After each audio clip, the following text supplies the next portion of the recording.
Hello बच्चों, स्वागत है आपका मेरे यूट्यूब चैनल पे। आज हम शिक्षा निदेशालय द्वारा दी गई क्लास 7 की वर्कशीट 29 डिस्कस करेंगे बच्चों। डेट है बच्चों इस वर्कशीट की 29 जनवरी 2021 और सब्जेक्ट है बच्चों इस वर्कशीट का सामाजिक विज्ञान, सामाजिक एवं राजनीतिक जीवन।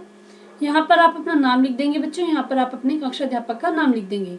तो बच्चों वर्कशीट को स्टार्ट करने से पहले आप सबसे मेरी रिक्वेस्ट है कि प्लीज़ आप सब मेरे चैनल ऋषभ कंप्यूटर क्लासेस को सब्सक्राइब कर दें जिन बच्चों ने अभी तक मेरे चैनल को सब्सक्राइब नहीं किया हुआ है, ताकि जब भी मैं नई वीडियो डालूं उसका नोटिफिकेशन बच्चों आपको साथ के साथ मिल जाए। तो आज की वर्कशीट में हम पढ़ेंगे राज्य शासन कैसे काम करता है। ठीक है, तो इसमें राज्य शासन के बारे में पढ़ेंगे। हमने पढ़ा था कि पूरा भारत जो है बहुत सारे राज्यों में बटा हुआ है, तो आज हम देखेंगे किस प्रकार वो राज्य सरकार है राज्य शासन चलाती है। तो भारत के हर राज्य में एक विधानसभा है। विधानसभा एक ऐसा स्थान होता है जहाँ सभी विधायक, चाहे वे सत्ता पक्ष से हो या विपक्ष से, विभिन्न बातों पर चर्चा करने के लिए मिलते हैं। तो क्या हमने यहाँ पे पढ़ा कि जो विधानसभा होती है, हर एक राज्य की एक विधानसभा होती है और विधानसभा एक ऐसा स्थान होता है जहाँ पर सभी जो विधायक होते हैं, चाहे वो सत्ता पक्ष, मतलब सत्ता पक्ष के होते हैं जो विजयी होते हैं, और विपक्ष जिनको प्रॉपर जो विजय नहीं हो पाते तो उनको क्या कहते हैं, वो दोनों आपस में मिलकर मिलते हैं और आपस में देश की भलाई के लिए, मतलब राज्य की भलाई के लिए चर्चा करते हैं। कुछ विधायकों पर दोहरी जिम्मेदारी होती है, एक विधायक के रूप में और दूसरा मंत्री के रूप में।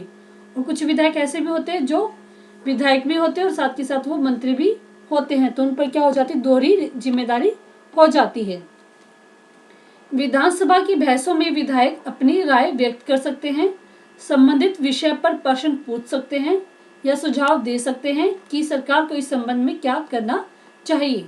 तो विधानसभा में जब बहस होती है तो हर एक व्यक्ति को, हर एक विधायक को अपनी बात रखने का हक होता है। वो प्रश्न भी पूछ सकता है, सुझाव भी दे सकता है, और इस संबंध में क्या कुछ नया करना चाहिए तो वो भी आप डिस्कस कर सकते हैं। सदस्य इस विषय पर जो भी प्रतिक्रिया व्यक्त करना चाहे वह कर सकते हैं। इट मीन्स क्या कि वो जो भी प्रतिक्रिया देना चाहते हैं कि वो इस कोई भी नया रूल अगर आ रहा है उस पर वो ठीक है, खुश है, नाराज है, तो वो अपनी प्रतिक्रिया दे सकते हैं। इसके बाद मंत्री प्रश्नों के उत्तर देते हैं और सदन को आश्वस्त करते हैं कि जरूरी कदम उठाए जा रहे हैं। तो जो मंत्री होते हैं वो जो भी क्वेश्चन से पूछे जाते हैं तो वो उसका विधानसभा विधायकों को आंसर देते हैं और उनको आश्वस्त करते हैं कि वो राज्य की भलाई के लिए ही काम करेंगे। नेक्स्ट है मुख्यमंत्री तथा अन्य मंत्रियों को निर्णय लेने होते हैं कि और सरकार चलानी होती है। और जो मुख्यमंत्री होते हैं राज्य के और उसके जो नीचे जो मंत्री होते हैं उनको निर्णय लेने होते हैं और उनको ही सरकार चलानी होती है। हम प्राय उन निर्णयों के बारे में सुनते हैं या समाचार चैनलों अथवा समाचार पत्रों में उन्हें देखते और पढ़ते हैं। तो यहाँ पे जो भी सरकार निर्णय लेती है उसको हम कैसे देखते हैं बच्चों, या तो आपको समाचार चैनल पे पता चलता है या फिर आपको समाचार पत्रों से, मतलब आप न्यूज़ चैनल पे देखते हैं या फिर अपने न्यूज़पेपर पे देखते हैं। हालांकि जो भी निर्णय लिए जाते हैं उन्हें विधानसभा के सदस्यों द्वारा अनुमोदित किया जाना होता है। तो इसने बताया कि जो भी सरकार निर्णय लेती है उसको निर्णय को जनता तक पहुंचाने से पहले जितने भी विधानसभा के सदस्य होते हैं उनको अनुमोदित, मतलब उनसे भी परमिशन लेनी होती है। लोकतंत्र में विधानसभा सदस्य, लोकतंत्र है भारत देश, उसमें जितने भी विधानसभा के सदस्य हैं, मंत्री हैं, मुख्यमंत्री, वो सभी क्या करते हैं, मंत्री और मुख्यमंत्री से प्रश्न पूछ सकते हैं कि किसी महत्वपूर्ण विषय पर बहस भी कर सकते हैं, निर्णय ले सकते हैं और धन कहाँ खर्च किया जाना चाहिए आदि। तो मतलब क्या, विधानसभा में जितने सदस्य होते हैं वो मुख्यमंत्री और उसके मंत्रियों से प्रश्न पूछ सकते हैं। इस तरह मुख्य अधिकार उन्हीं का होता है, लेकिन जो अधिकार होता है किसी भी निर्णय लेने को किसका होता है बच्चों, मुख्यमंत्री और उसके मंत्रियों का। लेकिन जो पार्टी होती है, विपक्षी पार्टी, वो उससे क्वेश्चन पूछ सकती है। वे लोग जो सत्ता में हैं उन्हें विधानसभा में उठाए गए प्रश्नों का भी उत्तर देना होता है। वही बात है कि जो सत्ता में मतलब क्या है, जो मुख्यमंत्री और उसके मंत्री हैं उन्हें विधानसभा में जो भी उनके ऊपर प्रश्न उठते हैं काम को लेकर उसका आंसर देना होता है और प्रश्न करने वाले लोगों को आश्वस्त करना होता है।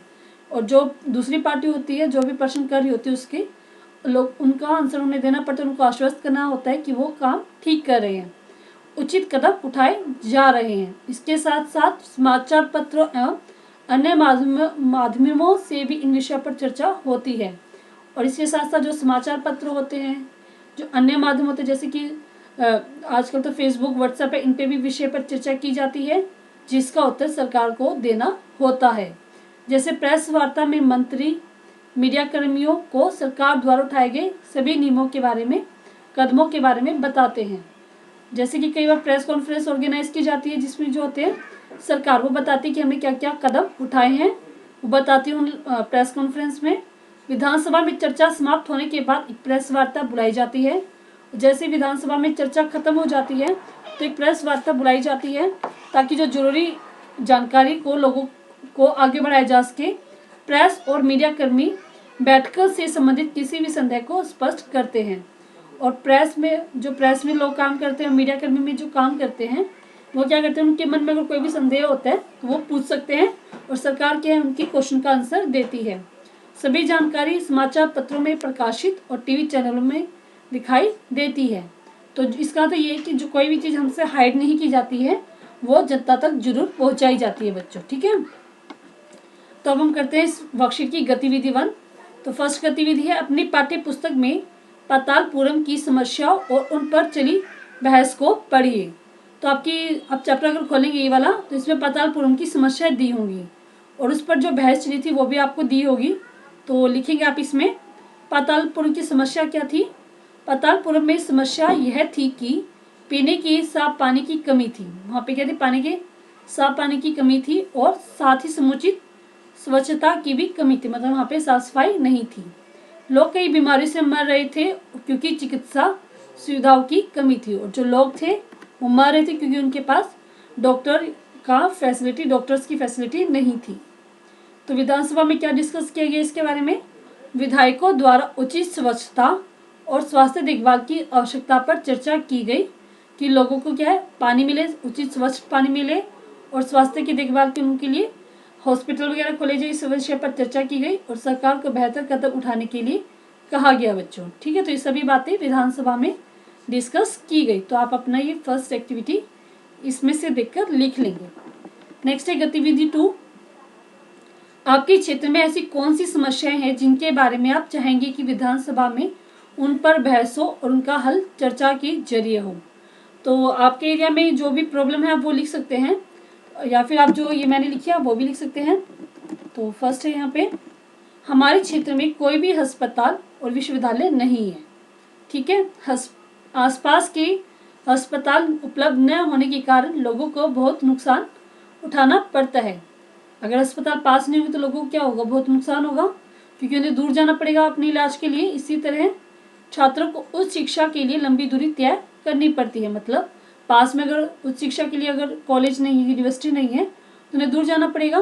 तो मुझे लगता है कि विधानसभा में इन बिंदुओं पर चर्चा की जानी चाहिए। तो ये दो पॉइंट हैं कि अस्पताल नहीं है और विश्वविद्यालय नहीं, इन दोनों के बारे में मेरे ख्याल से विधानसभा में डिस्कशन होनी चाहिए। ठीक है, तो आप ये गतिविधि 2 भी अपनी कंप्लीट कर लेंगे। अब हम करते हैं इस वर्कशीट के प्रश्न उत्तर। तो फर्स्ट क्वेश्चन क्या है बच्चों, विधानसभा से आप क्या समझते हैं। तो विधानसभा के बारे में हमने सबसे पहले लाइन पढ़ी थी यहाँ पे, तो यहाँ पे आप लिखेंगे इसका आंसर विधानसभा एक ऐसा स्थान होता है जहाँ पर सभी विधायक चाहे वो सत्ता पक्ष के हो या फिर विपक्ष से विभिन्न बातों पर चर्चा करने के लिए मिलते हैं। तो ये आप अपना फर्स्ट क्वेश्चन लिख लेंगे। ठीक है, नेक्स्ट क्वेश्चन है बच्चों इस वर्कशीट का, प्रेस वार्ता क्यों बुलाई जाती है। प्रेस वार्ता आपको सरकार द्वारा किए जा रहे कार्यों की जानकारी प्राप्त करने में किस प्रकार सहायक होती है। तो आपको बताना कि प्रेस वार्ता क्यों बुलाई जाती है। तो आंसर लिखेंगे आप इसका, एक प्रेस वार्ता क्या है, प्रेस कॉन्फ्रेंस एक ही बात है। प्रेस कॉन्फ्रेंस मीडिया को जानकारी वितरित करने और पत्रकारों के सवालों के जवाब देने के उद्देश्य से आयोजित एक बैठक है। ठीक है, बैठक की जाती है। विधानसभा में चर्चा समाप्त होने के बाद एक प्रेस कॉन्फ्रेंस बुलाई जाती है ताकि आवश्यक जानकारी पास की जा सके, आवश्यक जानकारी लोगों तक पास की जा सके। आप इसे कह सकते हैं लोगों तक पहुंचाई जा सके। ठीक है, तो आप इसको अपना सेकंड क्वेश्चन कंप्लीट कर लेंगे बच्चों। तो जल्दी से जल्दी आप अपनी वर्कशीट को कंप्लीट कर लें। ठीक है, जो जल्दी से जल्दी कंप्लीट करके अपनी टीचर से सेंड कराएं। अगर आपको वर्कशीट समझ में आई हो, अच्छी लगी है, तो जल्दी से जल्दी आप मेरे लिए एक फेवर करें कि आप मेरे चैनल ऋषभ कंप्यूटर क्लासेस को सब्सक्राइब कर दें। सब्सक्राइब करने के लिए आप सब्सक्राइब बटन पर क्लिक करेंगे।